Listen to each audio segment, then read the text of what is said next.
What was a shooting investigation has turned into a murder investigation. Breaking here at noon, a deadly mass shooting investigation in Fort Pierce. We've just learned one of the victims who was shot has died.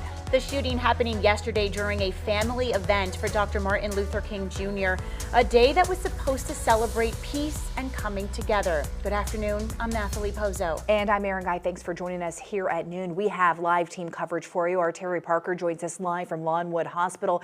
And that's where victims are being treated at this hour. Our Stephen Graves shares what deputies say this shooting stemmed from. But we do want to begin this afternoon with our Josie Carbonari. She is live where it all happened in Fort Pierce. And Josie, this is now a murder investigation.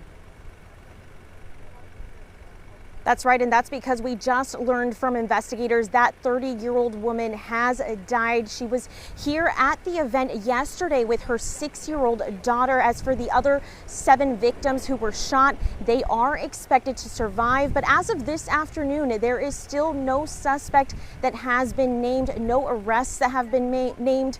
But we are told that this is a gang-related shooting that they are looking into. Take a look at this video. This is from yesterday, a viewer showing us what unfolded in the late evening. A viewer showing the people running, hiding behind cars, one woman running to safety while holding a baby. All of this happening yesterday at a Martin Luther King Jr. Day block party and car show just after 5 p.m. here at Ilis Ellis Park. More than 1,000 people at that event. A total of 8 people were shot. One of them, that 30-year-old woman, dying this morning. Another 4 people were also injured while trying to take cover, including a child. Now, one of those people injured sharing what they experienced with us during that terrifying moment as investigators work on solving the case.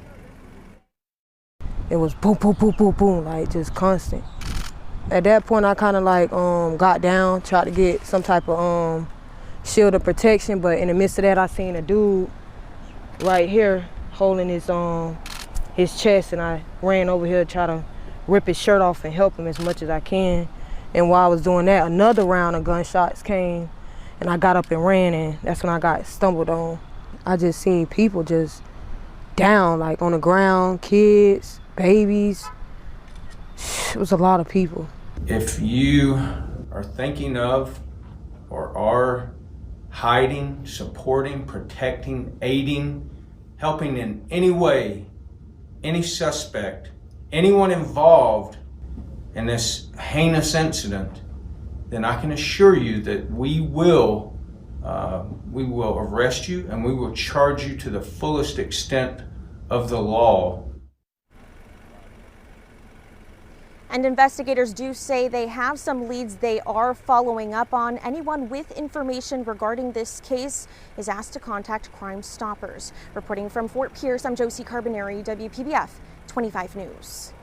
Josie, thank you. We continue our team coverage now with Terry Parker. She is live from Lawnwood Hospital where that 30-year-old mother died this morning. Terry. Certainly a sobering morning here at Lawnwood Regional Medical Center. Ambulances and police cars still in front of the emergency room exit. We're told that up to 12 victims from yesterday's mass shooting did arrive here at the hospital. 4 of them were injured during the trample, the melee, as people scattered when those 2 rival gangs began shooting. The sheriff saying up to 50 bullet casings found on the ground, so you can imagine the amount of gunshots that were fired. And then of those 12 people, 8 of them suffered gunshot wounds. So they're brought here.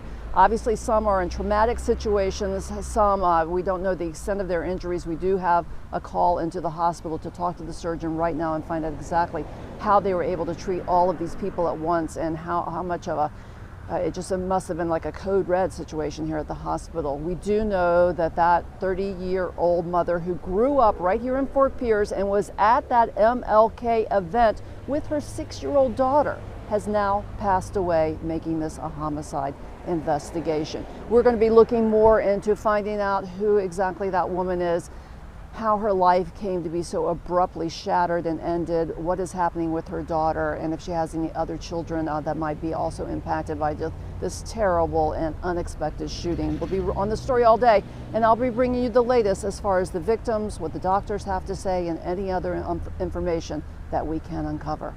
Back to you guys. Terry, thank you so much. Our thoughts are with the family this afternoon. Our team coverage continues now with our co-anchor Stephen Graves. And Stephen, you're live here in studio. Deputies say this mass shooting was gang-related. Natalie, that's right. And broadly speaking here, they say that gang violence is an issue really affecting all of the Treasure Coast. They confirm this shooting stemmed from a dispute between two rival gangs that are from Fort Pierce.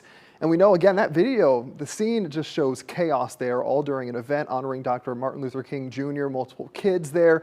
Deputies saying a lot of guns were also involved, detailing all the evidence they found at the park that was packed with people. There were over 50 shell casings that were recovered from the scene from 3 different calibers of weapons to support some of that information.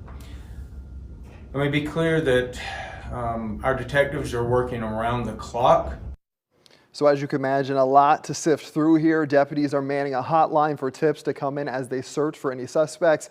We've previously reported, the Sheriff's Office says 2 other recent shootings in Fort Pierce that happened in December were also gang related. A man died in one of those. They're thinking a lot of this violence is retaliation to other shootings, adding that gangs are crossing into counties that are across the Treasure Coast. We're told it is now a team effort involving multiple agencies to stop the violence. This specific shooting, of course, just highlighting how the bloodshed can affect innocent people. Again, kids in a space especially tragic this time, as it was an event meant to promote peace and unity. Nathalie. Stephen, thank you so much. Our coverage does not end here. Our co-anchor, Tiffany Kenny, will provide live coverage from Fort Pierce tonight. You can watch her report starting on WPBF 25 News at 4.